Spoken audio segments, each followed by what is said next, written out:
Hello everyone, welcome to O level GS Adda. ये है lecture 16 for module code M1R5 information technology tools and network basics. तो इस particular class में हम cover करने वाले हैं स्प्रेडशीट चैप्टर का पार्ट 2। लास्ट क्लास में हमने स्प्रेडशीट चैप्टर को स्टार्ट किया था। ठीक है, अब देखिए यहाँ पे एक बात है कि आपका मॉड्यूल M1R5 का सिलेबस काफ़ी बड़ा है। ठीक है, इसमें इन डेप्थ बहुत सारे टॉपिक्स हैं। तो मैंने कुछ प्लान किया है। देखिए 27 और 28 दिसंबर तक हम आपका मॉड्यूल M1R5 में स्प्रेडशीट और प्रेजेंटेशन चैप्टर कंप्लीट कर लेंगे। ठीक है, उसके बाद आपके बचेंगे 4 चैप्टर। उन 4 चैप्टर्स में बहुत सारे टॉपिक्स हैं इन डेप्थ। ठीक है, तो उसमें मैंने क्या किया है, उसमें से मैंने उन 4 चैप्टर्स में से मैंने मोस्ट इम्पॉर्टेंट टॉपिक्स को फाइंड आउट कर लिया है। ठीक है, उन सभी टॉपिक्स को हम डिस्कस करेंगे विद थ्योरी। ठीक है, एंड इम्पॉर्टेंट क्वेश्चंस। तो उन चैप्टर्स को हम इतना डेप्थ में नहीं करेंगे, मतलब हर एक टॉपिक नहीं करेंगे, लेकिन आपके एग्ज़ाम के लिए जो मोस्ट इम्पॉर्टेंट टॉपिक्स हैं जहाँ से क्वेश्चन नहीं बनने और जिन टॉपिक्स को पढ़ के आप अपने नंबर को इंक्रीज़ कर सकते हैं, वो टॉपिक्स तो हम डेफिनेटली करेंगे। ठीक है, और मॉड्यूल M2R5 का सिलेबस आपका 4 से 5 दिन में कंप्लीट हो जाएगा। ठीक है, अब देखिए इसके बाद 28 से ही मैं IoT और पाइथन के लिए भी इम्पॉर्टेंट थ्योरी क्वेश्चंस और साथ साथ इम्पॉर्टेंट जो आपके ऑब्जेक्टिव क्वेश्चंस होते हैं विद थ्योरी वो स्टार्ट कर दूंगी। ठीक है, तो 10 डेज में हम पाइथन और IoT के most important topic along with the theory and question start कर देंगे, ताकि आपके वो दोनों मॉड्यूल भी हम पढ़ के जाएं। ठीक है, तो अब देखो स्टार्ट करते हैं आज की क्लास। और एक चीज़ और, इस पर्टिकुलर क्लास के एंड में आपको मिलेंगे most important questions based on Libre office Calc. ठीक है, तो इस चैप्टर के क्वेश्चन हम इसके साथ ही करेंगे। ठीक है, अब से मैं ऐसे ही करूँगी, हर एक क्लास के बाद क्वेश्चंस उसके साथ ही डिस्कस करूँगी, क्योंकि अब टाइम बहुत कम है। ठीक है, हमें थ्योरी भी पढ़नी है और उसके कॉरस्पॉन्डिंग क्वेश्चंस भी हाथ के हाथ करते जाना है। ठीक है जी, तो स्टार्ट करते हैं आज की क्लास। तो सबसे पहले बात करते हैं यहाँ पे प्रिंटिंग ऑफ शीट के बारे में। ठीक है जी, so you can choose single sheets, multiple sheets and selection of cells for printing। तो आप चाहो तो सिंगल शीट को, मल्टीपल शीट को या फिर सेल्स को सिलेक्ट करके भी प्रिंटिंग कर सकते हो। ठीक है, तो देखो यहाँ पे choosing what to print in calc. तो एक बार हम पहले ये पढ़ लेते हैं। देखो, प्रिंटिंग एन इंडिविजुअल शीट। सबसे पहले बात करते हैं, अगर आपको सिर्फ और सिर्फ सिंगल शीट को प्रिंट करना है तो उसके लिए हम क्या करेंगे। तो यहाँ पे स्टेप्स गिवन है। देखो एग्जाम में क्वेश्चन कैसे बनेगा, मान लो आपसे पूछ लिया व्हाट आर द स्टेप्स, ठीक है, to print an individual sheet. तो आपको ये स्टेप्स को समझना है, उन्हें याद करना पड़ेगा। ठीक है, याद नहीं करना, अगर आप समझोगे, पढ़ लोगे एक बार, तो आपको अपने आप समझ में आ ही जाएगा। ठीक है, देखो यहाँ पे क्या है, फर्स्ट पॉइंट क्या है, in the spreadsheet click on the sheet tab to select the sheet you want to print. तो सबसे पहले आपको स्प्रेडशीट में क्लिक करना है शीट टैब में, जो नीचे की साइड में आपका शीट टैब आता है। ठीक है, तो वहाँ पे आप उस पर्टिकुलर शीट को सिलेक्ट करोगे जो आप प्रिंट करना चाहते हो। ठीक है, उसके बाद आप जाओगे फाइल में। फाइल में जाने के बाद आप क्लिक करोगे प्रिंट में, और ये फाइल का मिलेगा आपको मेन्यू बार में। ठीक है, या तो आप मेन्यू बार में फाइल पे जाके प्रिंट को चूज करो, या फिर आप डायरेक्टली Ctrl+P को प्रेस कर सकते हो। ठीक है, in the range and copy section of the print dialogue. तो जैसे ही आप Ctrl+P या फिर मेन्यू बार में फाइल में जाके प्रिंट को चूज करोगे तो आपके सामने खुल जाएगा आपका प्रिंट डायलॉग बॉक्स। ठीक है, तो आप ये जो ऊपर फिगर देख रहे हो, ये आपकी है प्रिंट डायलॉग बॉक्स की। ठीक है, ये क्या है, आपका प्रिंट डायलॉग बॉक्स है। अब इसके अंदर ना बहुत सारे ऑप्शंस आप देख रहे हो। ठीक है, प्रिंट डायलॉग बॉक्स है ये, इस तरीके से आपके सामने खुल के आ जाएगा। यहाँ पे काफ़ी सारे ऑप्शन है जो आप सेट कर सकते हो। ठीक है, देखो जैसे कि चूज द सेलेक्टेड शीट्स, ठीक है, एंड क्लिक ओके। तो देखो यहाँ पे क्या है, रेंज एंड कॉपीज में आपको यहाँ पे चूज करना है सेलेक्टेड शीट को। ठीक है, उसके बाद फ्रॉम विच प्रिंट, तो आप ऑल पेजेस कर सकते हो यहाँ पे तो। और नंबर ऑफ कॉपीज, आपको उस शीट की कितनी कॉपी चाहिए, 1 कॉपी, 2 कॉपी या 3 कॉपी, उसके अकॉर्डिंग आप सेट कर सकते हो। ठीक है, उसके बाद आप एंड में ओके पे क्लिक करोगे तो यहाँ पे आपको कहीं पर ओके दिखाई देगा उस पर आप क्या कर दोगे, क्लिक कर दोगे, तो वो जो आपने सेट किया है वो सेट हो जाएगा, ठीक है, और फिर प्रिंट आउट आ जाएगा, ठीक है। तो इस तरीके से हम इंडिविजुअल शीट के लिए प्रिंटिंग के लिए सेटिंग्स करते हैं, ठीक है। आगे बढ़े, अब बात करते हैं printing a range of sheet. अगर आपको रेंज ऑफ शीट्स को प्रिंट करना है तो उसके लिए क्या स्टेप्स है ये देखते हैं। फर्स्ट देखो, in the spreadsheet select the sheets to print. आपको स्प्रेडशीट में पहले वो शीट्स को सेलेक्ट करना है जिसे आप प्रिंट करना चाहते हो, ठीक है। सबसे पहले देखो, सेलेक्ट द फर्स्ट शीट, आपको पहले फर्स्ट शीट सेलेक्ट करनी पड़ेगी, ठीक है। होल्ड डाउन द कंट्रोल की, फिर आपको अपने कीबोर्ड में कंट्रोल की को प्रेस करना है। Click on the additional sheet tabs, और फिर एडिशनल शीट टैब्स पे आप क्लिक करते जाएंगे, ठीक है। Release the control key when all the required sheets are selected. तो देखो मैं आपको एक बार यहाँ पे दिखाती हूँ किस तरीके से। देखो यहाँ पे, एक मिनट, देखो ये मान लो आपका शीट टैब है नीचे की तरफ, ठीक है। तो यहाँ पे ऐसे लिखा हुआ है, ये आपकी क्या है, शीट 1 है, ठीक है। ये आपकी शीट 2 है, और ये आपकी शीट 3 है। मान लो आपको शीट 1 और शीट 2 दोनों को एक साथ क्या करना है, प्रिंट करना है। तो आपने क्या किया, सबसे पहले फर्स्ट वाली शीट को सिलेक्ट कर लिया, ठीक है। तो यहाँ पे हम कर लेते हैं कलर चेंज। तो देखो हमने इसको कर लिया सेलेक्ट, तो ये सिलेक्ट हो गई इस तरीके से, ठीक है। इसके बाद क्या हुआ, आपने कंट्रोल की को प्रेस करना है और उसके बाद माउस की हेल्प से आपको बाकी और शीट्स को भी सेलेक्ट करते जाना है, ठीक है, with the help of the mouse. तो आपने उसके बाद इस वाली कंट्रोल की को प्रेस कर रखना है और यहाँ पे आपने शीट 2 को भी सेलेक्ट कर लिया, ठीक है। अब मान लो मुझे शीट 3 भी करनी है तो मैं शीट 3 को भी कर लूँगी सेलेक्ट, लेकिन अभी मुझे शीट 1 और शीट 2 ही चाहिए, ठीक है। तो यहाँ पे क्या हो जाएगा, तो मुझे 1 और 2 चाहिए थी, इसके बाद मैंने कंट्रोल की को छोड़ दिया, ठीक है, रिलीज़ कर दिया उसको। और फिर मैं गई फाइल में, जो आपको मिलेगा मेन्यू बार में, उसमें मैंने प्रिंट को चूज़ कर लिया, या फिर आप Ctrl+P भी कर सकते हो, ठीक है। फिर वही in the range and copies जो आपका पीछे आ रहा था, यहाँ पे देखो रेंज एंड कॉपीज़ ये रहा, ठीक है। Section of the print dialogue, choose the selected sheets option, ठीक है। तो वहाँ पे आपको सेलेक्टेड शीट्स वाले ऑप्शन को चूज़ करना है, ठीक है। तो ये वाला करना पड़ेगा आपको, ठीक है। और उसके बाद फिर आपने ओके पे क्लिक कर दिया। तो इस तरीके से आप रेंज ऑफ शीट्स को भी प्रिंट कर सकते हैं, ठीक है। तो बहुत सिंपल है, ये सब चीज़ें हम ऑलरेडी परफॉर्म करते हैं, ठीक है। तो आप लोग क्या करते हैं, MS ऑफिस में आप करते हैं ये सब एक्सेल में, ठीक है। वही सेम चीज़ है यहाँ पे लिब्रे ऑफिस में कैल्क है, ठीक है। तो जो चीज़ें आप वहाँ करते हो यहाँ भी ऑलमोस्ट सब चीज़ सेम ही होती है, बस कुछ कुछ शॉर्टकट्स का यहाँ पे फ़र्क होता है, ठीक है। तो आपको इसे थ्योरी में कैसे लिखना है ये आप समझ लीजिए, किस तरीके से आपको पॉइंट बना बना के अपने आंसर को थ्योरी में लिख के आना है, ठीक है। एक टिप देती हूँ, जितना ज़्यादा आप अपने आंसर को पॉइंट्स में लिखोगे ना, थ्योरी मतलब पैराग्राफ को अवॉइड करके जितना ज़्यादा आप अपने आंसर्स को पॉइंट्स में लिखोगे उतना ज़्यादा आपका आंसर अट्रैक्टिव लगता है किसी भी टीचर को, ठीक है। और आपको मार्क्स अच्छे मिलते हैं, बिकॉज उससे क्या होता है, पढ़ने की रीडेबिलिटी इंक्रीज हो जाती है, ठीक है। तो ट्राई करना थ्योरी वाले जो क्वेश्चन हैं उनको आप पॉइंट बाय पॉइंट लिख के आए, ठीक है। अब देखो यहाँ पे क्या है, सेविंग एंड एक्सपोर्टिंग स्प्रेडशीट, ठीक है। किस तरीके से आप सेव करोगे और एक्सपोर्ट करोगे अपनी स्प्रेडशीट को। तो देखो, calc uses the open document format with the extension .ods to save spreadsheets, ठीक है। तो यहाँ पे देखो, कैल्क आपका यूज़ करता है ओपन डॉक्यूमेंट फॉर्मेट को और इसका एक्सटेंशन है आपका .ods। इसका यूज़ करके आप अपनी स्प्रेडशीट्स को सेव करोगे। If you need to exchange file with the users who are using Microsoft Office, calc support saving to XLS format. तो यहाँ देखो एक पॉइंट लिखा हुआ है, या अब मान लो आपको अपनी स्प्रेडशीट जो आपने कैल्क की हेल्प से बनाई है उसे शेयर करना है या फिर एक्सचेंज करना है अपने किसी फ्रेंड के साथ, ठीक है। अब जो आपका फ्रेंड है ना, उसके पास है माइक्रोसॉफ्ट ऑफिस, तो ऑब्वियस सी बात है माइक्रोसॉफ्ट ऑफिस में तो MS एक्सेल होता है, ठीक है। तो MS एक्सेल की एक्सटेंशन होती है XLS। क्या होती है, XLS, ये वाली होती है।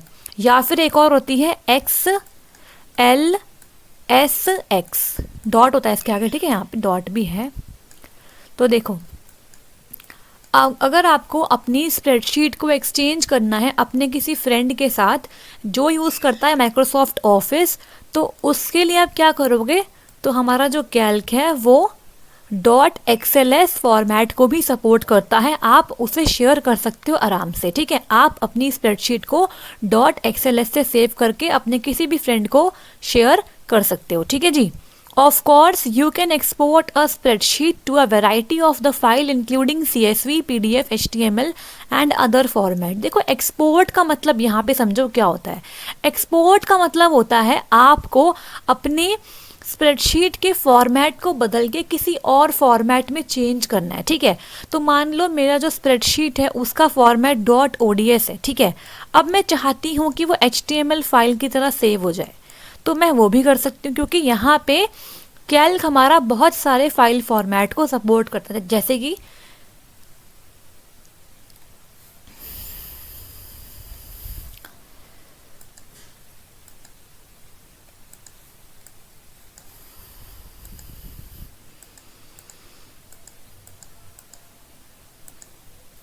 तो यहाँ पे कैल्क बहुत सारे फाइल फॉर्मेट्स को सपोर्ट करता है, जैसे कि CSV, PDF, HTML and the other format, ठीक है।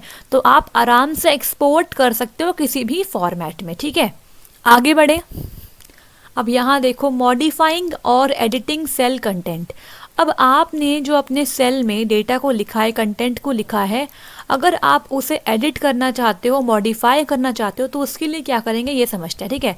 सबसे पहले बात करते हैं डिलीटिंग डेटा के बारे में। देखो एडिटिंग और मॉडिफाइंग में दोनों बातें आती है, डेटा को डिलीट करना भी और डेटा को ऐड करना भी, ठीक है। दोनों का मतलब होता है मॉडिफाई करना, ठीक है। तो यहाँ पे पहले हम बात कर रहे हैं डिलीटिंग डेटा के बारे में। तो यहाँ देखो डिलीटिंग डेटा ओनली, आपको सिर्फ और सिर्फ डेटा को डिलीट करना है, ठीक है।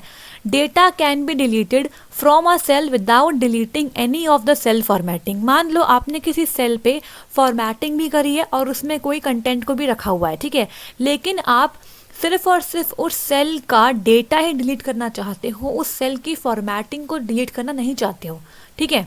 तो आप क्या करोगे, उसके लिए क्लिक करोगे सेल में टू सेलेक्ट इट, ठीक है।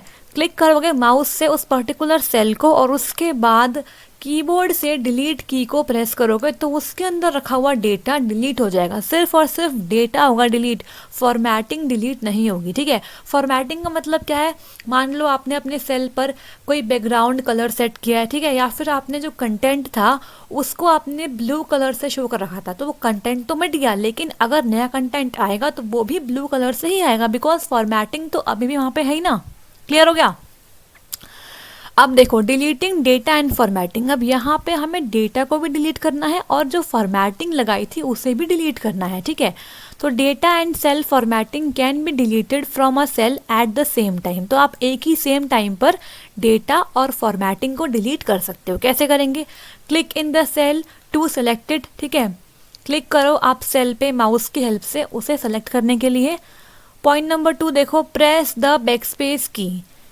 आप बैकस्पेस की को प्रेस करो और या फिर right click in the cell and select delete contents, या फिर आप उसी सेल पर माउस से राइट क्लिक को प्रेस करो और वहाँ पे आप चूज करो डिलीट कंटेंट्स, ठीक है, फ्रॉम द कंटेक्स्ट मेन्यू। तो राइट क्लिक करने पे आपके सामने एक छोटा सा कंटेक्स्ट मेन्यू खुल के आ जाएगा, वहाँ पे आप डिलीट कंटेंट्स को चूज कर सकते हो, ठीक है। या फिर आप क्या करो, go to edit delete contents on the menu bar to open the delete contents dialog. देखो एक ही चीज़ को करने के लिए तीन तरीके हैं। और का मतलब क्या है, या तो ये कर लो, या तो ये कर लो, या तो वो कर लो, ठीक है, ऐसे है। तो या तो आप बैकस्पेस की दबा दो, सेल को सिलेक्ट करने के बाद आप या तो बैकस्पेस की दबाओ या फिर उसी सेल पर राइट क्लिक करके आपके सामने कंटेक्स्ट मेन्यू आएगा, उसमें से आप डिलीट कंटेंट्स को चूज करो, या फिर आप जाओ मेन्यू बार में एडिट पे और वहाँ पे डिलीट कंटेंट्स को सिलेक्ट करो, वहाँ पे आपके सामने डिलीट कंटेंट डायलॉग बॉक्स खुल के आ जाएगा, ठीक है। तो तीनों तरीके से आप अपने सेल के डेटा और फॉर्मेटिंग दोनों को एक साथ डिलीट कर पाओगे, ठीक है। here you can delete the different aspects of the data in the cell or to delete everything in the cell। तो जो आपके सामने यहाँ पे डायलॉग बॉक्स खुल के आएगा, उसमें आपके पास बहुत सारे ऑप्शंस होंगे किस तरीके से आप डेटा को डिलीट करना चाहते हो। तो वहाँ पे आप अपने अकॉर्डिंग ऑप्शंस को सिलेक्ट कर सकते हो। ठीक है जी, आगे बढ़े। ओके, देखो यहाँ पे देखो, इस तरीके से आपके सामने आएगा डिलीट कंटेंट डायलॉग बॉक्स। ठीक है, तो यहाँ पे देखो, अगर आपने डिलीट ऑल पे क्लिक करा तो सब कुछ डिलीट हो जाएगा। ठीक है, तो यहाँ पे आप चाहो तो अपने अकॉर्डिंग चेक मार्क लगा सकते हो कि आपको टेक्स्ट डिलीट करना है, नंबर्स करने हैं, डेट एंड टाइम करना है, फॉर्मूला करना है, कमेंट करना है, फॉर्मेट या ऑब्जेक्ट, या फिर सब कुछ करना है। ठीक है, उसके बाद ओके पे क्लिक कर दोगे। तो डिलीट कंटेंट पे जब आपने यहाँ पे क्लिक किया, उसके बाद आपको डिलीट कंटेंट डायलॉग बॉक्स में से चाहो तो आप डिफरेंट एस्पेक्ट्स को सेलेक्ट कर सकते हो, ताकि आप अपने डेटा को डिलीट करने के लिए कुछ सेटिंग कर सको, या फिर आप डिलीट एवरीथिंग भी कर सकते हो, जिससे आपका सब कुछ डिलीट हो जाएगा। ठीक है जी, ओके आगे बढ़ते हैं। तो देखो, अगर आपको ये क्लासेस अच्छी लगती है तो प्लीज़ लाइक कीजिए इन क्लास को, शेयर कीजिए अपने फ्रेंड्स के साथ और सब्सक्राइब कीजिए ओ लेवल जीएस अड्डा यूट्यूब चैनल को। और आगे आने वाली वीडियोस के लिए आप बेल आइकन को हिट कीजिए। ठीक है, टेलीग्राम पे हमसे जुड़ने के लिए आप क्या करेंगे, इस दिए गए लिंक पर आप करेंगे विजिट, और ये लिंक आपको मिल जाएगा डिस्क्रिप्शन बॉक्स में भी। ठीक है जी, आगे बढ़ते हैं।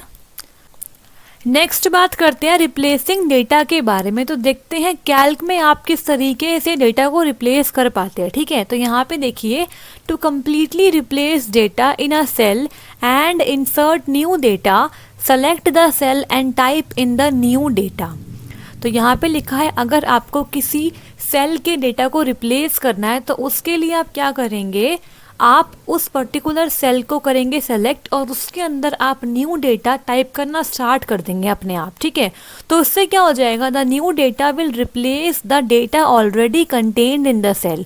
तो इससे क्या हो जाएगा, जो नया डेटा है वो पहले वाले डेटा को रिप्लेस कर देगा, लेकिन जो उसकी ओरिजिनल फॉर्मेटिंग थी ना सेल की, वो रिटेन हो जाएगी उस केस में। ठीक है, मतलब फॉर्मेटिंग हटेगी नहीं, वो वहाँ पे रिटेन रहेगी, बस जो डेटा था वो वहाँ से रिप्लेस हो जाएगा। ठीक है, फॉर एग्जाम्पल देखो, यहाँ पे मैं आपको एग्जाम्पल के थ्रू समझाने की कोशिश करती हूँ। देखो, मान लो, एक मिनट,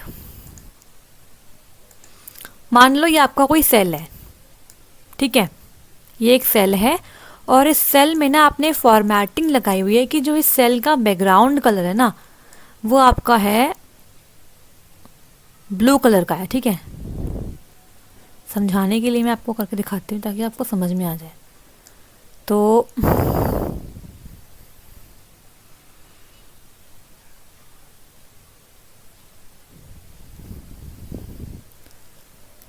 ठीक है, मान लो इस तरीके से आपने अपने सेल को फॉर्मेट किया हुआ है, इसका बैकग्राउंड कलर आपने ब्लू सेट करा हुआ है। ठीक है, और आपने पहले से ही इसके अंदर 37 लिखा हुआ है। ठीक है, इसके अंदर 37 ऑलरेडी स्टोर्ड है।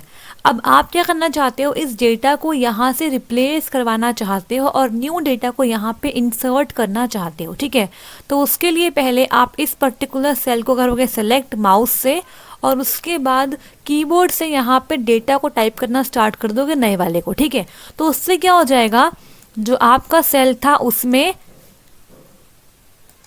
क्या होगा, जो उसकी फॉर्मेटिंग थी पहले वाली, वो ऐसी की ऐसी ही रहेगी। ठीक है,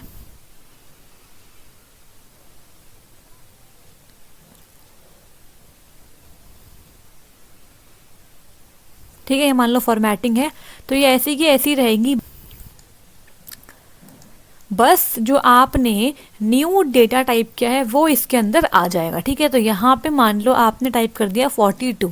ठीक है, तो इस तरीके से आपने डेटा को रिप्लेस कर दिया। ठीक है, तो आई होप सो आप इस एग्जाम्पल की हेल्प से समझ पाए होंगे कि मैंने यहाँ पे क्या समझाया। ठीक है, तो देखो यहाँ पे क्या हुआ, ओरिजिनल फॉर्मेटिंग तो रह गई रिटेन, बस आपका डेटा रिप्लेस हो गया। ठीक है, अब यहाँ देखो,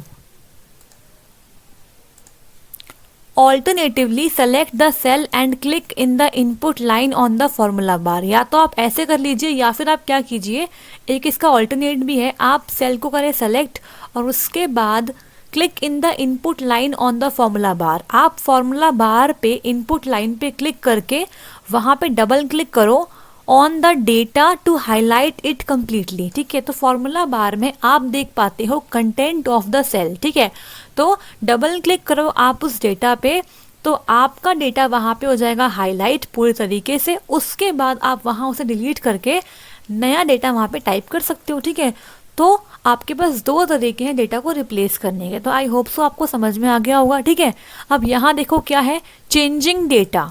किस तरीके से आप डेटा को चेंज करेंगे ये समझिए। Sometimes it is necessary to edit the content of the cell without removing all of the data from the cell. देखो कई बार क्या होता है, यहाँ देखो कई बार क्या होता है, आपको सेल के कंटेंट्स को एडिट करना होता है, लेकिन आपको अपने सेल के कंप्लीट डेटा को रिमूव नहीं करना होता है। ठीक है, उसके लिए क्या करना होता है, देखो यहाँ पे मतलब आपको कुछ पार्ट ऑफ डेटा को ही चेंज करना है, कंप्लीट डेटा वहाँ पे आपको एडिट नहीं करना है। ठीक है, तो देखो यहाँ पे क्या है, for example changing the phrase sales in Q2। Suppose आपने अपने सेल में ये लिखा हुआ है sales in the Q2, QTR मतलब क्वार्टर। ठीक है, अगर आपको इस वाले फ्रेज को चेंज करना है इसमें सेल्स रोज इन क्वार्टर, ठीक है, तो can be done as follows. तो यहाँ पे आपने अपने डेटा को रिप्लेस नहीं किया, बस आपने उसे चेंज किया। ठीक है, तो चेंज करने का क्या तरीका ये समझते हैं। ठीक है, यूजिंग द कीबोर्ड, तो आप इसे कीबोर्ड के हेल्प से भी कर सकते हो। ठीक है, यहाँ पे देखो फर्स्ट पॉइंट क्या है, click in the cell to selected.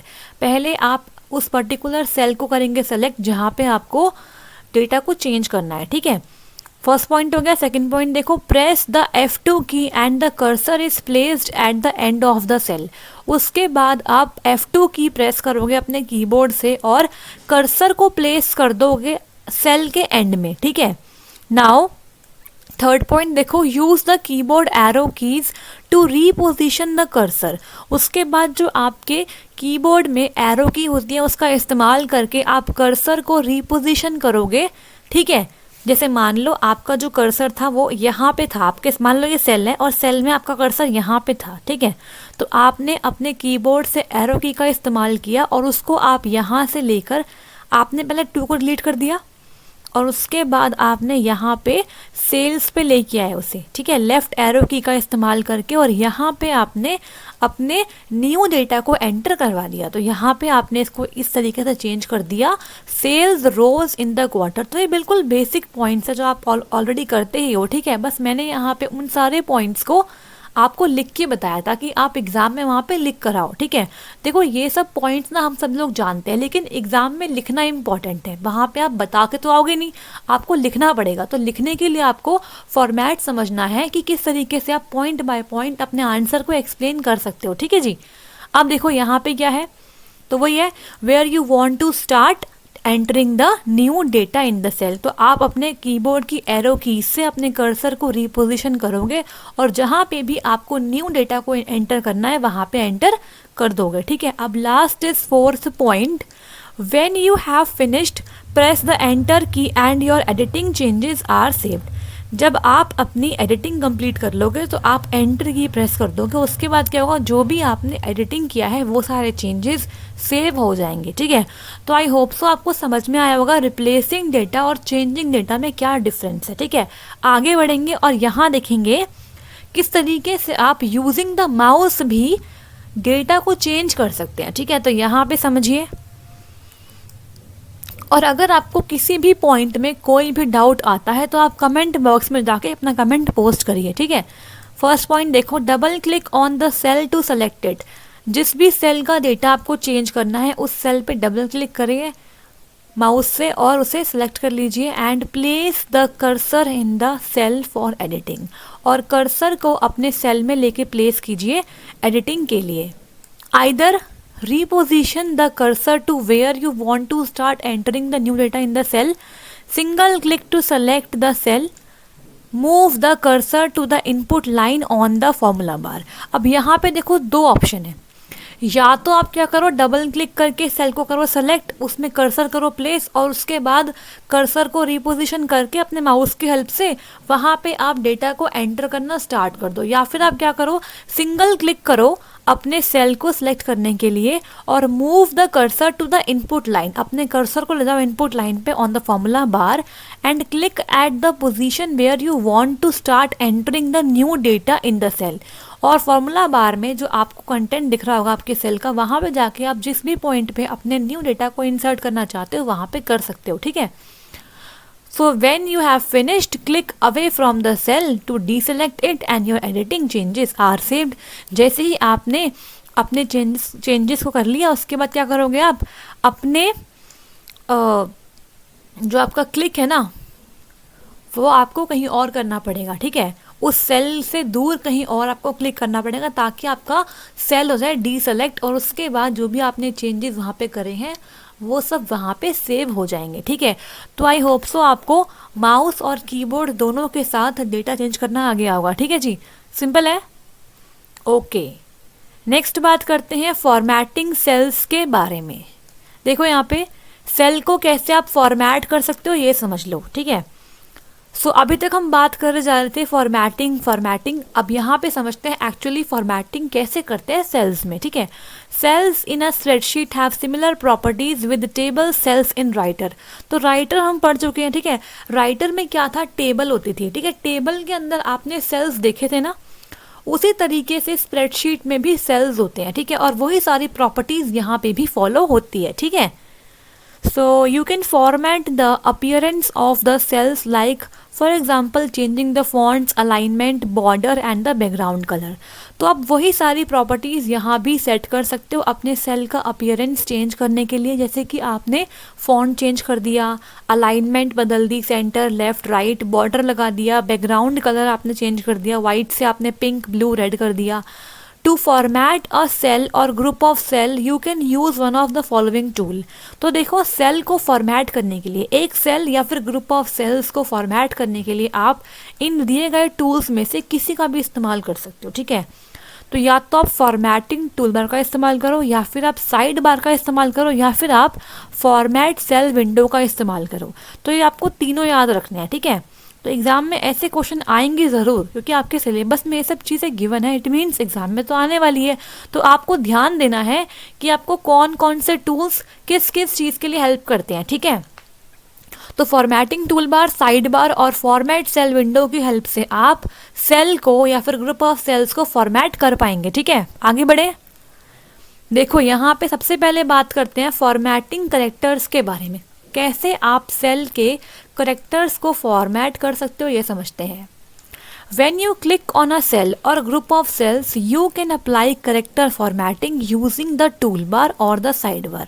जब आपने किसी पर्टिकुलर सेल को किया सेलेक्ट, या फिर आपने ग्रुप ऑफ सेल्स को कर लिया सेलेक्ट, उसके बाद करेक्टर फॉर्मेटिंग को अप्लाई करने के लिए आप क्या करेंगे, टूल बार में जाएंगे या तो फिर आप साइड बार में जाएंगे, ठीक है। और वहाँ से आप करेक्टर की फॉर्मेटिंग करेंगे। This formatting applies to all the content of the cell और सेल्स।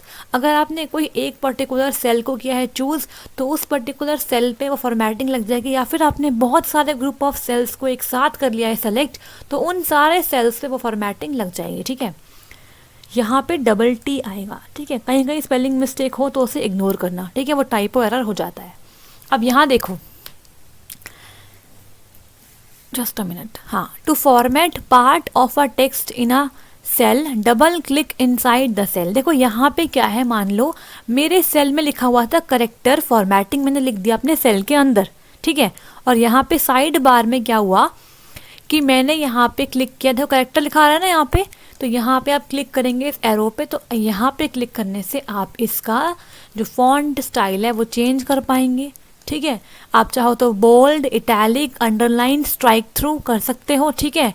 आप चाहो तो इस पर्टिकुलर करेक्टर का जो ये आपका करेक्टर है इसका कलर चेंज कर सकते हो। यहाँ से देखो ब्राउन घर का है तो ब्राउन है यहाँ पे, और यहाँ से आप इसका साइज़ भी इंक्रीज़ कर पाओगे, ठीक है। तो ये सारी फॉर्मेटिंग होती है करेक्टर फॉर्मेटिंग, ठीक है। तो ये आपका क्या है, साइड बार है, ठीक है।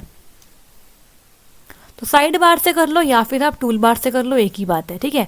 अब यहाँ देखो, अगर आपको पूरे सेल के डेटा को नहीं करना फॉर्मेट, ठीक है, आपको सिर्फ कुछ ही करेक्टर को फॉर्मेट करना है, तो उसके लिए क्या करोगे, यहाँ पे लिखा हुआ है अगर आपको सेल के थोड़े से ही पार्ट को करना है क्या फॉर्मेट, तो उसके लिए क्या करोगे, to format the part of a text in a cell double click inside the cell. आप सेल में करोगे डबल क्लिक, ठीक है, सेल के अंदर जाके डबल क्लिक करोगे माउस से और वो वाला टेक्स्ट करोगे सेलेक्ट जहाँ पे आपको फॉर्मेटिंग अप्लाई करनी है। मैं चाहती हूँ, मेरे टेक्स्ट में लिखा था, मेरे सेल के अंदर लिखा हुआ था करेक्टर फॉर्मेटिंग, लेकिन मैं चाहती हूँ सिर्फ करेक्टर पे मेरा फॉर्मेटिंग लग जाए। तो उसके लिए मैं यहाँ पे गई, डबल क्लिक किया और करेक्टर को यहाँ पे सिलेक्ट कर लिया और उसके बाद यहाँ पे सेटिंग्स को मतलब सेट कर लिया इस तरीके से, जैसे ऊपर किया था उस तरीके से। तो ऐसे भी आप कर सकते हो, ठीक है। तो बहुत सिंपल है, ठीक है। आगे बढ़े। अब यहाँ बात करते हैं सेल अलाइनमेंट की, ठीक है, किस तरीके से आप सेल में डेटा को अलाइन करते हैं ये समझते हैं। तो you can align the content of a cell both vertically and horizontally. तो आप अपने सेल के कंटेंट को वर्टिकली और हॉरिजॉन्टली दोनों तरीके से अलाइन कर सकते हो, ठीक है। The results of each alignment type are shown in the table below. तो यहाँ पे देखो मैंने एक टेबल ऐड किया है ताकि आप हर एक अलाइनमेंट टाइप का रिजल्ट देख पाओ। तो देखो यहाँ पे क्या है, यहाँ पे है, हाँ जी, यहाँ पे हमने टॉप भी लगाया और लेफ्ट भी लगा दिया, ठीक है। अगर आपने टॉप और लेफ्ट एक साथ लगाया तो आपको आपका टेक्स्ट सेल में इस तरीके से दिखाई देगा, टॉप में भी है और लेफ्ट में भी है, ठीक है। ये टॉप में भी है और लेफ्ट में भी है। आप एक सेल मान लो इस तरीके से, ये वाला, इसके अंदर आपने जो डेटा रखवाया है, जो कंटेंट रखवाया है, वो इस तरीके से शो होगा अगर आपने टॉप और लेफ्ट दोनों अलाइनमेंट सेट कर दी तो, ठीक है। यहाँ पे देखो टॉप और सेंटर, ऐसे देखो, ये आपका क्या है, ये रोज है और ये कॉलम है, ठीक है। तो इसको ऐसे देखो, टॉप लेफ्ट। अब टॉप सेंटर देखो, टॉप सेंटर में क्या हो जाएगा, टॉप में तो है और सेंटर में भी है, टॉप में है और सेंटर में है। टॉप राइट देखो, टॉप में तो है लेकिन राइट में है, ठीक है, समझ में आ रहा है ना। यहाँ पे देखो सेंटर लेफ्ट, यहाँ मतलब क्या है, सेंटर देखो सेंटर में है ना, इस लाइन के देखो यहाँ पे सेंटर में है ना, ये सेंटर में है और आपका कहाँ पर है, लेफ्ट में है, ठीक है। यहाँ पे देखो सेंटर सेंटर, ठीक है, यहाँ पे देखो सेंटर में तो है लेकिन आपका राइट में है, ठीक है। अब बॉटम लेफ्ट मतलब बॉटम में है और बॉटम में है आपके और आपके लेफ्ट में है। ये आपके बॉटम में है लेकिन सेंटर में है और ये आपके बॉटम में है लेकिन आपके राइट में है। तो इस तरीके से आप सेल अलाइनमेंट को देख पाओगे अपने सेल में, ठीक है जी। तो कंटेंट को आप इस तरीके से अलाइन कर सकते हो। अब यहाँ देखो, to align the cell use the alignment button on the formatting toolbar, ठीक है। तो देखो यहाँ पे क्या हुआ है, हाँ जी, यहाँ पे देखो ये टॉप बॉटम और सेंटर ये आप सेट करोगे यहाँ से, ठीक है। ये आपकी होती है वर्टिकल अलाइनमेंट और जो आपका ये है ना लेफ्ट सेंटर और राइट, ये आपका होता है हॉरिजॉन्टल अलाइनमेंट। ये मोस्ट इंपॉर्टेंट है, ठीक है, याद रख लेना इस चीज़ को कि अलाइनमेंट आपकी दो टाइप से होती है, वर्टिकल और हॉरिजॉन्टल। वर्टिकल अलाइनमेंट में आपको क्या मिलेगा, आपके फॉर्मेटिंग टूल बार में आपको अलाइनमेंट्स के बटन मिलेंगे, ठीक है। तो यहाँ पे आपके पास होंगे वर्टिकल अलाइनमेंट के बटन। आप ना यहाँ पे बटन्स की एरो को देखकर समझ सकते हो कि कौन सा बटन क्या दिखा रहा है। तो देखो यहाँ पे एरो ऊपर की तरफ है, मतलब ये क्या है, आपका टॉप में है, ठीक है। और यहाँ पे क्या है, ऊपर और नीचे, मतलब बीच में आ गए आप, तो ये आपका वह है सेंटर में है। ये क्या हो गया, आपका सेंटर में है। और यहाँ पे एरो नीचे की तरफ है तो ये आपका बॉटम में हो गया, ठीक है, समझ में आ गया। कोई डाउट हो तो आप कमेंट बॉक्स में पोस्ट करिएगा, वहाँ पे रिप्लाई मिल जाएगा, ठीक है। और यहाँ पे देखो साफ दिख रहा है, ये लेफ्ट है, ये सेंटर है और ये आपका राइट है। तो आई होप सो आपको सेल अलाइनमेंट समझ में आ गया होगा, ठीक है। अब यहाँ देखो, और you can use the alignment section on the side bar. अब या तो आप फॉर्मेटिंग टूल बार से सेल को अलाइन कर लो या फिर आप क्या करो, अलाइनमेंट सेक्शन जो आपको मिलेगा साइड बार में, अलाइनमेंट सेक्शन जो आपको मिलेगा साइड बार में, वहाँ पे भी जाके आप सेम सेटिंग देख पाओगे। देखो यहाँ पे है ना, ये है, यहाँ पे एक और है, ये बोलते हैं जस्टिफाई। क्या होता है ये? जस्टिफाई मतलब लेफ्ट और राइट से आपको सेम मार्जिन मिल जाती है, ठीक है, सेम अलाइनमेंट मिल जाती है यहाँ पे। जस्टिफाई क्लियर हो गया। और यहाँ पे और भी ये इंडेंट करना हो, मर्ज सेल, रैप टेक्स्ट, ठीक है, ओके। अब यहाँ पे देखो क्या है, next point is cell borders and background, ठीक है। तो अभी हम पढ़ रहे हैं क्या? फॉर्मेटिंग ऑफ सेल्स को ही पढ़ रहे हैं, ठीक है। तो यहाँ देखो, using the borders and the background colour you can format the cells in a spreadsheet in order to change the visual display of the data. तो आप बॉर्डर्स और बैकग्राउंड कलर का इस्तेमाल करके अपने सेल्स को फॉर्मेट कर सकते हो आपकी स्प्रेडशीट में जो भी सेल्स हैं, और उनके विजुअल डिस्प्ले को, मतलब वो जिस तरीके से दिख रहे हैं उनकी अपीयरेंस जो है उसे आप चेंज कर सकते हो, ठीक है। तो यहाँ पे एग्जाम्पल देखो, an example of border formatting and background colour is shown in the figure. तो इस फिगर में आप देख पा रहे हो हमने यहाँ पे क्या किया है, बॉर्डर लगाया। देखो ब्राउन कलर का बॉर्डर मिल रहा है आपको, और यहाँ पे आपने अलग अलग बैकग्राउंड का यूज़ किया। तो आपने हेडिंग के लिए करा है येलो कलर का यूज़ बैकग्राउंड कलर में, और यहाँ पे आपने ग्रे कलर का यूज़ किया है अपने बाकी के कंटेंट्स के लिए, ठीक है। तो आई होप तो आपको समझ में आ रहा है। तो यहाँ पे देखो आप सबके लिए इंफॉर्मेशन अवेलेबल है। Paid video course is available for module code M3R5 Python programming language and module code M4R5 internet of things IoT। सो जो भी स्टूडेंट्स वीडियो कोर्स लेंगे उन्हें साथ ही साथ मिलेंगे कंप्लीट ई नोट्स, और चारों मॉड्यूल्स के लिए ई नोट्स अवेलेबल है, ठीक है। आप इस नंबर पे कांटेक्ट कर सकते हो अगर आप इन्हें लेना चाहते हो तो, ठीक है। और यहाँ पे सी प्रोग्रामिंग लैंग्वेज जो आपका मॉड्यूल M3R4 था उसके लिए भी नोट्स अवेलेबल है, Hindi medium as well as English medium में। तो इस नंबर पे कांटेक्ट करके आप नोट्स को ले सकते हैं, ठीक है। अब टाइम बहुत कम है, अगर अभी ले लेंगे तो आपको पढ़ने का टाइम ज़्यादा मिल जाएगा, ठीक है जी। आगे देखो, यहाँ बात करते हैं बैकग्राउंड कलर के बारे में। किस तरीके से आप बैकग्राउंड कलर को सेट करेंगे ये समझते हैं। To apply background colour to a cell और ग्रुप ऑफ सेल। अगर आप चाहते हैं बैकग्राउंड कलर अप्लाई करना किसी सेल पे या किसी ग्रुप ऑफ सेल पे, select and then click on the background colour button on the formatting toolbar. तो आप उस सेल को या फिर ग्रुप ऑफ सेल को सेलेक्ट कर लो और उसके बाद आप बैकग्राउंड कलर वाले बटन पे क्लिक करो फॉर्मेटिंग टूल बार में, ठीक है। तो देखो आपको इस तरीके से मिलेगा बैकग्राउंड कलर का बटन। यहाँ पे आप कलर को भी देख पा रहे हो, ठीक है। When you click on the arrow in the button you can select another colour. तो यहाँ पे जो एरो है ना, इस पे क्लिक करोगे जब आप, तो यहाँ पे आप दूसरे कलर्स को भी डाल सकते हो, ठीक है। बहुत सारे कलर में से आप कोई भी कलर वहाँ पे चूज कर सकते हो एज योर बैकग्राउंड कलर, ठीक है। सिंपल है। Using the same button you can change the colour और रिमूव द बैकग्राउंड कलर, ठीक है। नो फिल ऑप्शन, तो आप चाहो तो वहाँ पे नो फिल ऑप्शन भी आता है, वहाँ पे क्लिक करके आप उस बैकग्राउंड कलर को रिमूव भी कर सकते हो, ठीक है। तो इसी बटन से, सेम बटन का इस्तेमाल करके आप कलर को चेंज कर सकते हो, ठीक है, और कलर को रिमूव कर सकते हो या फिर कलर को डाल भी सकते हो, ठीक है। Next is border. बॉर्डर देखिए, To quickly set and style the borders around the cell, use the button from the formatting toolbar।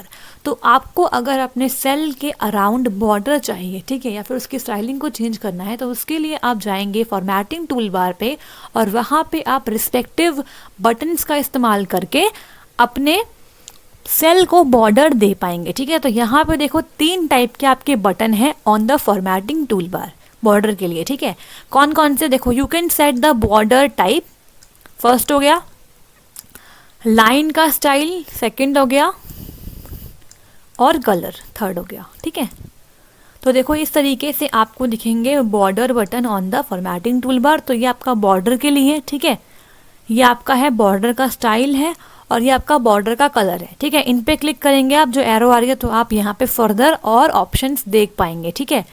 Alternatively you can use the cell appearance section in the sidebar, या फिर आप formatting tool bar का इस्तेमाल ना करके आप cell appearance section में जाकर भी ये सब चीज़ें कर सकते हो, जो आपको मिलेगा साइड बार में, ठीक है। सेल अपीयरेंस ऐसे लिखा हुआ आएगा आपके पास। यहाँ पे देखो बैकग्राउंड के लिए ये आपका बॉर्डर है, और ये आपका है, यहाँ पे आपका कलर है बॉर्डर का, और ये आपका क्या है, अलग अलग लाइन स्टाइल है, ठीक है। तो ऐसे भी आप कर सकते हो, ठीक है।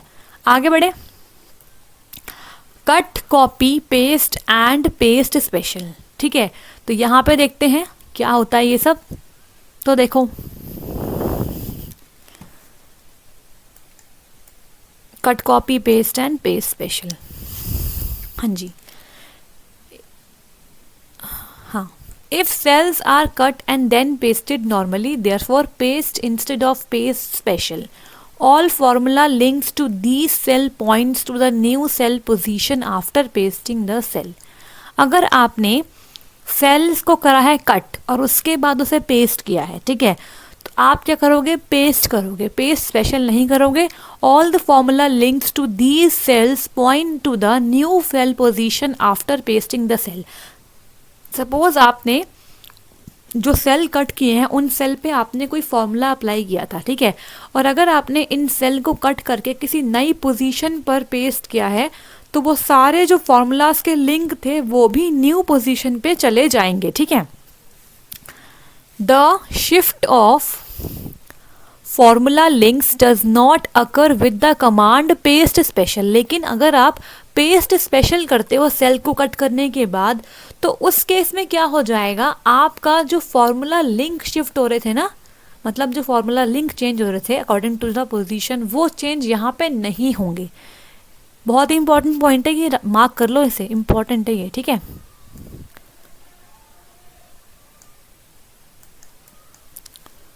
द रिजल्ट इज अनएक्सपेक्टेड, ठीक है। Formula link still point to the old position of the moved cell. Suppose देखो, आपने कुछ पर्टिकुलर सेल को किया सेलेक्ट, ठीक है, और यहाँ पे आपने कट कर दिया, क्या कर दिया, कट कर दिया, और आपको न्यू पोजीशन पे इन सेल्स को पेस्ट करना है, लेकिन आपने पेस्ट ना करके पेस्ट स्पेशल कर दिया, ठीक है। तो क्या होगा, जो आपने फॉर्मूला यहाँ पे अप्लाई किया था, सपोज आपने यहाँ पे सम के लिए फॉर्मूला अप्लाई किया था, ठीक है, मैक्स के लिए किया था, मैक्सिमम नंबर निकालने के लिए, ऐसे कुछ किया था आपने, तो जो फॉर्मूला के लिंक यहाँ पे इन सेल्स के साथ थे ना, वो सारे क्या हो जाएंगे, नई जगह पे नहीं जाएंगे, ठीक है। तो यहाँ लिखा भी हुआ है, formula link still point to the old position of the moved cells. जो सेल मूव कर गए नई पोजीशन पे, वहाँ पे भी आपके फॉर्मूला लिंक पहली वाली पुरानी पोजीशन पे ही पॉइंट कर रहे होंगे, ठीक है। तो therefore cut and paste special leads to the same result as copy and the paste special with subsequent deletion of the old cell। तो अगर मैं बात करूं कट प्लस पेस्ट स्पेशल या फिर कॉपी प्लस पेस्ट स्पेशल, दोनों में same result मिलेगा आपको, लेकिन फ़र्क क्या होगा, कट में क्या हो जाएगा, जो पहले वाले सेल्स थे वो वहाँ से हट जाएंगे, लेकिन कॉपी में क्या हो जाएगा, जो पहले वाले सेल्स थे वो भी रहेंगे और नए वाले सेल्स भी आ जाएंगे, लेकिन जो आपके लिंक्स लगे हुए थे वो दोनों ही केस में पहले वाले ही आएंगे, ठीक है। The expected and unexpected results are illustrated in the attached spreadsheet example sheet for bug report cut and paste special with transposing this, ठीक है, with the paste special option transpose. तो देखो यहाँ पे ना ये एक्स्ट्रा इंफॉर्मेशन डाल दी है मैंने। अगर आप चाहते हो ऐसा क्यों होता है, आपको जानना है कि एक्सपेक्टेड और अनएक्सपेक्टेड रिजल्ट्स क्यों आते हैं, तो इसके लिए आप एक पर्टिकुलर स्प्रेडशीट को खोल के उसमें से इंफॉर्मेशन को समझ सकते हैं। तो ये आपके काम का नहीं है, मैंने ऐसे ही ऐड कर दिया आपके लिए, ठीक है। तो अगर आपको जानना है सच में कि भाई क्यों होता है ऐसा, क्यों आपके रिजल्ट्स अलग आते हैं, तो उसको आप जान सकते हो, ठीक है। ओके, अब यहाँ देखो क्या है, instead of downloading the sheet the following work flow can be carried out for illustration and reproduction, ठीक है। तो यहाँ पे जो मैंने शीट का लिंक दिया है, इसे आप डाउनलोड तो करोगे नहीं और करने के बाद समझोगे तो हो नहीं, ठीक है। सो ये सब करने के बजाय आप क्या करो, डायरेक्टली जो मैंने यहाँ पे वर्क फ्लो दिया है उसे आप फॉलो करो, आप यहाँ से भी उसे समझ पाओगे, ठीक है। देखो क्या है यहाँ पे, fill cell B6 with the number 4 and cell C6 with the number 7। आपने क्या किया, सेल B6 को आपने नंबर 4 से फिल किया और सेल C6 को आपने नंबर 7 से फिल किया।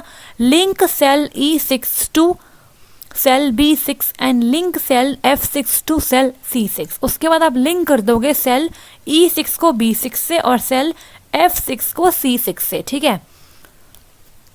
Mark cell B6 to C6 and cut these two cells. फिर आपने क्या किया, B6 से लेकर C6 तक आपने रेंज को यहाँ पे करा और इन दोनों ही जो आपके वो थे सेल्स उनको आपने क्या कर दिया, कट कर दिया।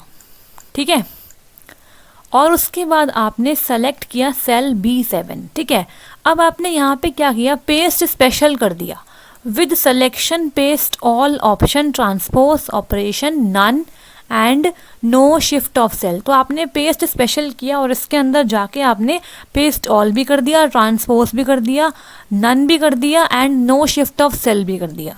ठीक है, तो देखो यहाँ पे एक्सपेक्टेड रिजल्ट क्या था और एक्चुअल में क्या हुआ दोनों हम देख सकते हैं। ठीक है, तो क्या हुआ ऐसा करने से, cell E6 is linked to cell B7। जो सेल आपका E6 था ना वो आपके सेल B7 से लिंक्ड हो गया और जो सेल आपका F6 था वो आपके सेल B8 से लिंक हो गया। हम ये चाहते थे।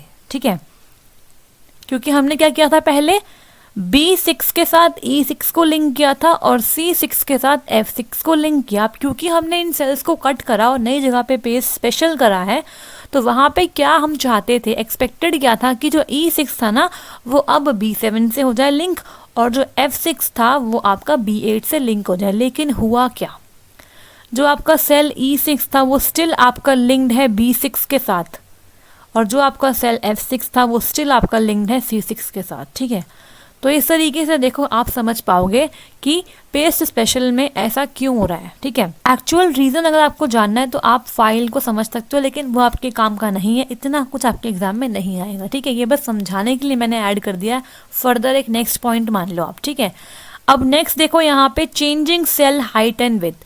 आप किस तरीके से सेल की हाइट और विथ को चेंज कर पाएंगे। देखो, you can resize the width of the column और the height of the row with one of the following ways. तो आप कॉलम की विथ और रो की हाइट को किस तरीके से चेंज करेंगे। देखो, फर्स्ट आपका है ड्रैगिंग करके।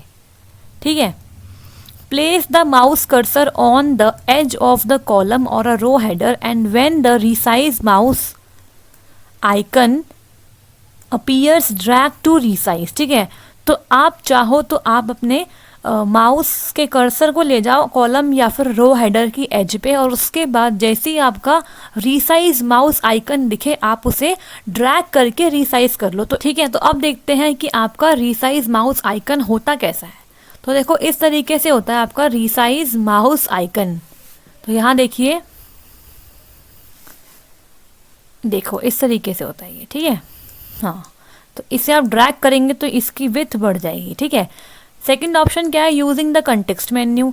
In this way you can resize multiple columns और रोज एट वंस। तो ऐसा करने से आप एक बारी में एक ही रो या कॉलम को रिसाइज कर पा रहे थे, लेकिन कंटेक्स्ट मेन्यू का इस्तेमाल करके आप मल्टीपल कॉलम या रो को एक साथ रिसाइज कर पाएंगे। सेलेक्ट वन और मोर कॉलम्स और rows and right click to bring the context menu. ठीक है, आप एक से ज़्यादा कॉलम या एक से ज़्यादा रोज को करें सेलेक्ट, उसके बाद राइट क्लिक करके कंटेक्स्ट मेन्यू में ओपन हो जाइए और उसके बाद आप यहाँ पे देख पाओगे। ठीक है, यहाँ पे क्या करना है, आपको सेलेक्ट करना है कॉलम विथ। या तो आप वहाँ पे कॉलम की विथ चूज़ करो कंटेक्स्ट मेन्यू में, या फिर आप रो की हाइट चूज़ करो to bring the window to set the new size. तो सपोज हमने कॉलम की विथ को वहाँ पे चूज़ किया, आपके सामने एक और डायलॉग बॉक्स आ जाएगा। यहाँ पे आप विथ को टाइप कर सकते हो या फिर डिफ़ॉल्ट वैल्यू पे चेक बॉक्स लगा के भी ओके कर सकते हो। ठीक है, type the value for the column width और रो हाइट। तो यहाँ पे आप अपनी वैल्यू को टाइप करो और फिर ओके कर दो। इस तरीके से भी आप कंटेक्स्ट मेन्यू का यूज़ करके अपने कॉलम की विथ या रो की हाइट को सेट कर सकते हो। ठीक है, सिंपल है, आगे बढ़े। Next is optimal column width और रो हाइट।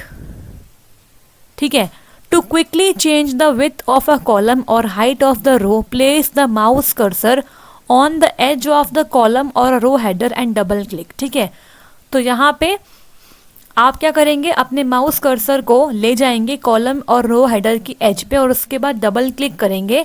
द विथ और the height will adjust to the optimal size. तो ऑप्टिमल मतलब क्या होता है, जो एक्चुअल होता है उस तरीके से वो हो जाएगा। ठीक है, ऑप्टिमल साइज मतलब जितना साइज मिलता है ना एक्चुअल में उतना साइज उसका हो जाएगा, ठीक है।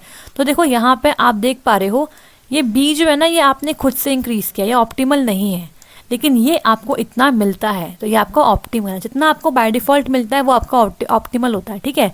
यहाँ पे आपने इस विड्थ को अपने आप से बढ़ा दिया है तो ये आपका ऑप्टिमल साइज नहीं है, ये आपका ऑप्टिमल साइज है। क्लियर हो गया। अब नेक्स्ट बात करते हैं इंसर्टिंग कॉलम एंड रोज। किस तरीके से आप कॉलम और रोज को इंसर्ट कर सकते हो ये समझते हैं। सिंगल कॉलम और रो, कैसे आप सिंगल कॉलम और सिंगल रो को इंसर्ट करोगे ये समझो। यूजिंग द शीट मेन्यू, तो आप मेन्यू बार में जाके शीट मेन्यू को चूज करके सिंगल रो सिंगल कॉलम को इंसर्ट कर पाओगे। देखो कैसे, सेलेक्ट अ सेल कॉलम और a row where you want the new column और रो इंसर्टेड। तो पहले आप कॉलम सेल या रो को करेंगे सेलेक्ट जहाँ पे भी आप न्यू कॉलम या फिर रो को चाहते हैं, ठीक है। Go to sheet on the menu bar and select either insert columns, column left और कॉलम राइट, ऐसा कर लो, या फिर इंसर्ट रोज, रो अबव और रो बिलो, ठीक है। तो अगर आपको कॉलम्स को इंसर्ट करना है तो आप इंसर्ट पे क्लिक करेंगे, उसके बाद कॉलम पे क्लिक करेंगे। अब या तो आपको कॉलम चाहिए लेफ्ट में या फिर राइट में चाहिए, या फिर अगर आप रोज को इंसर्ट करना चाहते हो तो उसके लिए आप करोगे इंसर्ट पे क्लिक देन रोज पे। अब रोज भी आप चाहे तो ऊपर कर लो या फिर नीचे कर लो, तो रोज अबव या फिर रोज बिलो ऐसे कर सकते हो, ठीक है, सिंपल है।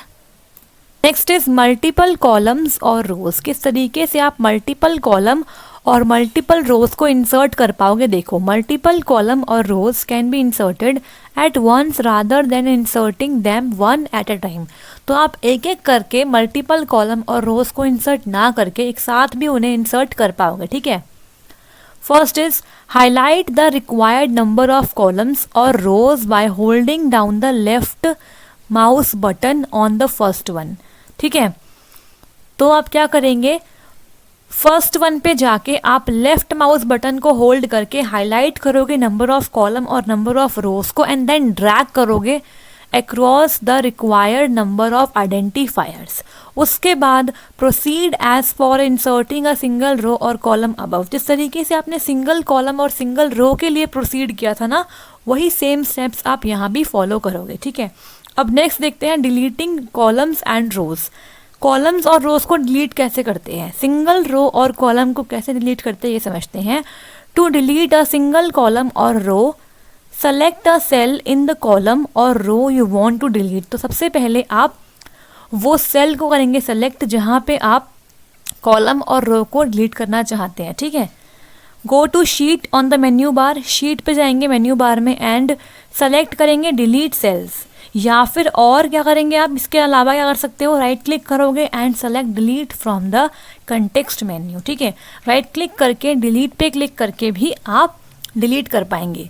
Select the option you require from the delete cell dialog. तो डिलीट सेल डायलॉग बॉक्स में से आप रिक्वायर्ड ऑप्शन को चूज कर लेंगे, ठीक है।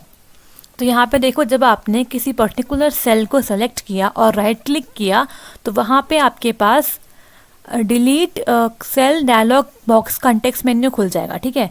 वहाँ पे आप क्या करोगे, देखो यहाँ पे है shift cell up, shift cell left, delete entire row, delete entire column. तो आप कोई भी ऑप्शन चूज करके ओके कर दीजिए, वैसा वहाँ पे फॉलो हो जाएगा, ठीक है। नेक्स्ट देखो मल्टीपल कॉलम और rows. To delete the multiple column और रोज सेलेक्ट द कॉलम और रोज, सी मल्टीपल कॉलम्स और रोज, ठीक है। सेलेक्ट कर लो इसको और उसके बाद मल्टीपल कॉलम और रोज पे आप यहाँ पे भी क्लिक कर सकते हो।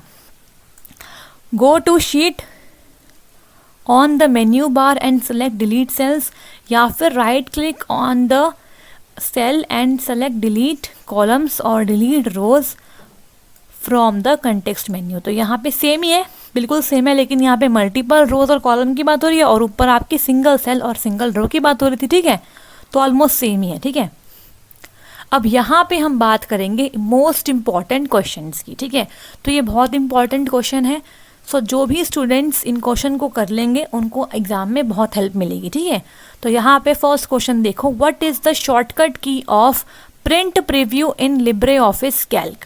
लिब्रे ऑफिस कैल्क में प्रिंट प्रीव्यू के लिए, मतलब प्रिंट होने से पहले अगर आप एक बार प्रीव्यू देखना चाहते हो अपनी शीट का, तो उसके लिए क्या शॉर्टकट की है? Option number A is control plus shift plus P, option number B is control plus shift plus O, option number C is control plus P, या फिर option number D none of the above.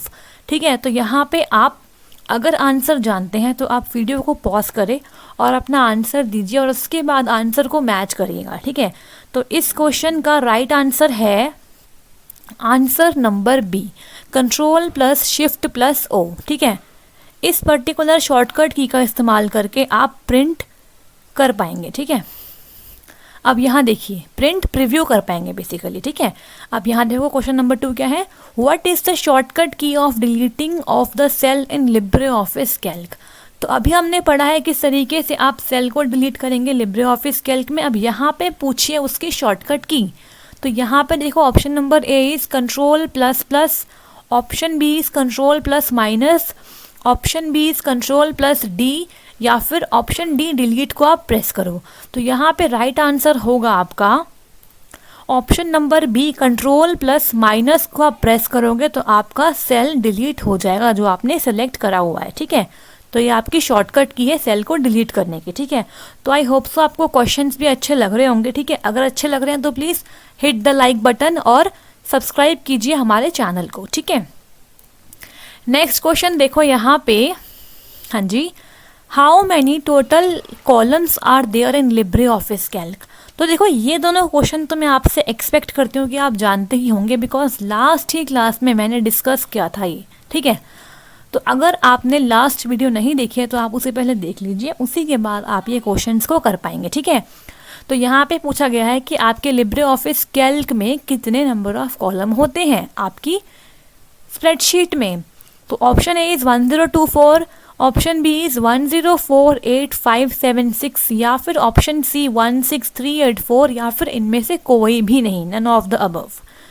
तो यहाँ पे video को pause करके अपना answer mark करना है और उसके बाद चेक करना है। ठीक है, right answer is option number A, 1024 column होते हैं। क्लियर। नेक्स्ट क्वेश्चन देखो, how many total rows are there in Libre office Calc. कितनी टोटल नंबर ऑफ रोज होती हैं। Option number A is 1024, option B is 104856, option C is 16384, या option D none of the above. तो option right है यहाँ पे, guess कीजिए आप क्या होगा। Answer is option number B, 104856। ठीक है, तो ये दोनों क्वेश्चन अगर आपने लास्ट क्लास अटेंड करी है तो आप आराम से कर पाएंगे। ठीक है, ऐसे ही क्वेश्चन आपके एक्सपेक्टेड है। आगे बढ़े, यहाँ देखिए, what is the shortcut key to increase the cell width in Libre office Calc. अगर आपको किसी पर्टिकुलर सेल की विथ को इंक्रीज करना है तो उसके लिए आप किस शॉर्टकट की का इस्तेमाल करेंगे। ठीक है, तो यहाँ पे देखिए, alt plus left arrow, alt plus right arrow, control plus right arrow, या फिर नन ऑफ द अबव। तो यहाँ पे राइट आंसर है आपका option number B, alt plus right arrow. ठीक है, ऑल्ट के साथ राइट एरो को आप प्रेस करेंगे। देखो आपके कीबोर्ड में 4 एरो होती है, अप, ये होम की होती है, ये एंड की होती है, और ये आपकी होती है डाउन की। ठीक है, तो आपकी इस वाली एरो को आपने प्रेस करना है विद ऑल्ट। ठीक है, तो ऑल्ट प्लस ये वाली एरो, तो आपका सेल का विथ इंक्रीज हो जाएगा। ये शॉर्टकट की है। ठीक है, नेक्स्ट क्वेश्चन देखते हैं यहाँ पे, what is maximum zoom in Libre office Calc. Libre office Calc में मैक्सिमम जूम क्या होता है। यहाँ पे 2 क्वेश्चन बनते हैं, मैक्सिमम और मिनिमम। ठीक है,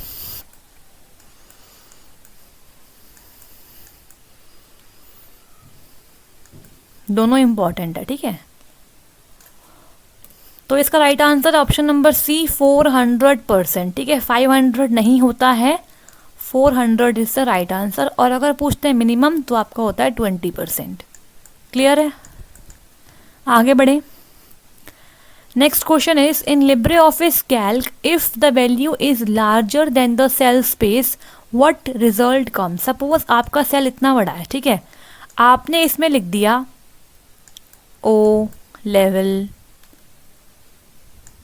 जी एस अड्डा, आप लिखते ही गए। ठीक है, लेकिन जो आपकी सेल का स्पेस था वो तो इतना ही था ना, आपने इतना बड़ा लिख दिया, तो उससे क्या हो जाएगा, अगर आपकी वैल्यू आपके सेल के स्पेस से बड़ी है तो रिजल्ट में क्या आ जाएगा, देखो क्या ये आ जाएगा हैश हैश हैश, या फिर cell enlarges and result come correctly.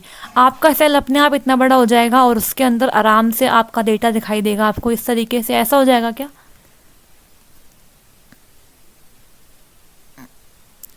या फिर आपको ये दिखाई देगा हैश नेम क्वेश्चन मार्क। तो क्या होगा इसका आंसर, इस क्वेश्चन का राइट आंसर होगा ऑप्शन नंबर ए। तो वहाँ पे आप देख पाओगे हैश हैश और हैश, मतलब आपने कहीं ना कहीं अपने वैल्यू को सेल के स्पेस से बड़ा कर दिया है। ठीक है, क्लियर हो गया। Next question is what is the combination of row and column in Libre office Calc. Important and easiest question, ठीक है, बताया था मैंने। तो ये आपकी रो है और ये आपकी कॉलम है, इनके कॉम्बिनेशन से क्या बन गया है, कलर को चेंज कर लेते हैं। ठीक है, देखो ये क्या बन गया, बेसिकली ये आपका बन गया है क्या, सेल। ठीक है,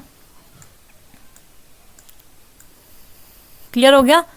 तो यहाँ पे राइट आंसर है आपका ऑप्शन नंबर ए, सेल। ठीक है, यहाँ पे ए था।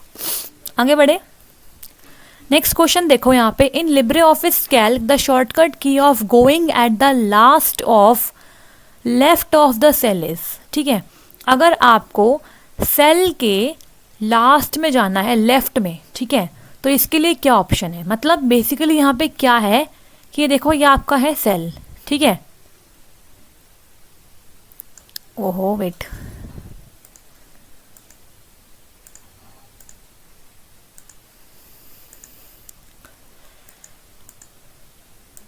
हाँ देखो ये आपका सेल है। तो यहाँ बोला गया है shortcut key of going at the last of the left of the cell. तो मान लो आपकी स्प्रेडशीट में आपने यहाँ से लेके यहाँ तक बनाई है। ठीक है, आपकी स्प्रेडशीट है और अभी ना आप इस पर्टिकुलर सेल पे हो, आपने यहाँ पे अगर प्रेस कर दी वो वाली शॉर्टकट की जिससे आप अपने लेफ्ट, जो सेल है ना आपका, ये सेल है, इसके लेफ्ट में जो लास्ट वाला सेल है यहाँ पे जाना चाहते हो, तो उसके लिए क्या शॉर्टकट की होगी। ठीक है, तो यहाँ पे देखो alt plus tab, tab alt, या फिर शिफ्ट प्लस टैब। यहाँ पे राइट आंसर है आपका शिफ्ट प्लस टैब। तो शिफ्ट प्लस टैब को इस्तेमाल करके आप लेफ्ट साइड में जो सबसे पहला बोल लो, ठीक है, सबसे पहला बोल लो, आपका जो सेल होगा ना वहाँ पे पहुँच जाओगे। ठीक है,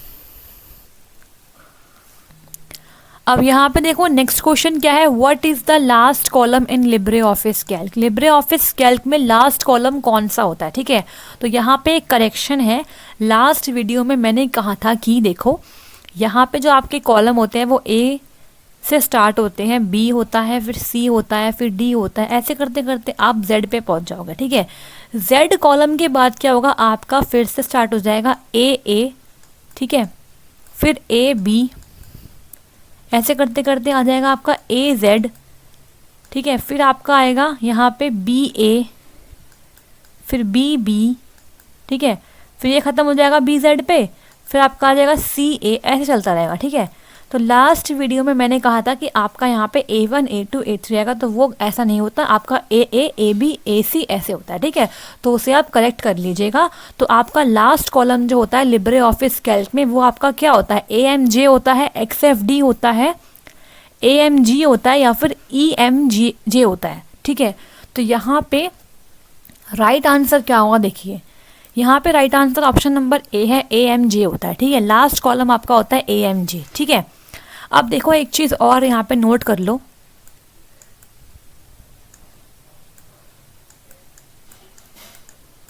जो आपका MS एक्सेल होता है ना, MS एक्सेल, उसमें आपका लास्ट कॉलम क्या होता है वो भी एक बार समझ लो, एक्स्ट्रा आपकी इंफॉर्मेशन है, काम आ सकती है। तो उसमें आपका होता है XFD। ठीक है, ओहो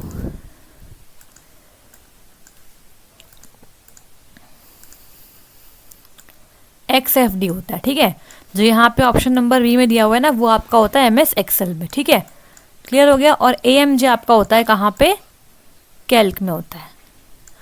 तो आई होप सो आपको ये वाला क्वेश्चन क्लियर हो गया होगा। ठीक है जी, तो अगर आपको आज की वीडियो, आज की सारे टॉपिक्स और आज के सारे इम्पॉर्टेंट क्वेश्चन अच्छे लगे तो लाइक कीजिए, शेयर कीजिए और सब्सक्राइब कीजिए ओ लेवल जीएस अड्डा यूट्यूब चैनल को। और आगे आने वाली वीडियोस के लिए आप बेल आइकन को हिट करें और टेलीग्राम पे हमसे जुड़ने के लिए आप इस दिए गए लिंक पर क्या करिए, विजिट करिए और ये लिंक आपको मिल जाएगा डिस्क्रिप्शन बॉक्स में भी। और कोई सजेशन हो, कोई क्वेरी हो तो कमेंट बॉक्स में जाके आप कमेंट करिए, वहाँ पे आपके डाउट्स का रिप्लाई मिल जाएगा। ठीक है, okay, so all the best, keep learning.